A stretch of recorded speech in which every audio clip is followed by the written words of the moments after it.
Manake mateso ya nyumba ya utumwa yanajulikana. Kilio cha nyumba ya utumwa ndicho ambacho kilichomshusha Mungu. Yes. Ndicho kilimfanya Mungu amtengeneze mtu aitwaye Musa. Amen. Atakaye kwenda kuwaokoa kutoka katika nyumba ya nini? Ya utumwa. Amen. Ni Mungu mwenyewe katika process hiyo. Sawa. Lakini kwa kuwa yeye ni roho, yes, ni lazima apate mtu. Ndio. Ni kama vile shetani hawezi kufanya kazi kwenye maisha yako, sawa, bila kupata mtu anayeitwa mjumbe wa kikua kuzimu. Kabisa. Mchawi, yes, mtu muovu, ambaye anaweza kutumika kukufikishia ule uovu. Oh yes. Andiko yanasema hata wabaya wameandaliwa kwa ajili ya siku ya ubaya. Kabisa. Ni mtu tu. Yes.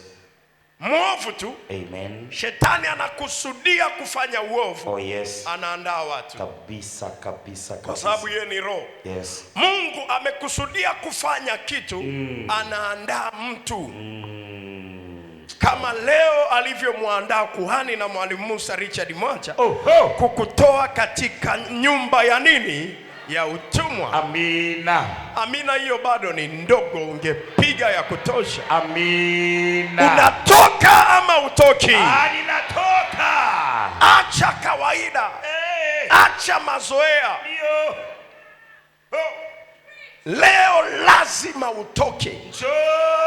Na mimi nimezungumza naye. Sawa. Na ameshanionyesha process yote ya kukutoa utumwani. Amen. Na mafuta hayo amenipaka. Ndio maana nimesimama hapa. Wiki ya kutolewa utumwani na kwenda kwenye ukuu, ni lazima huo upepo ukupitie na wewe. Amen.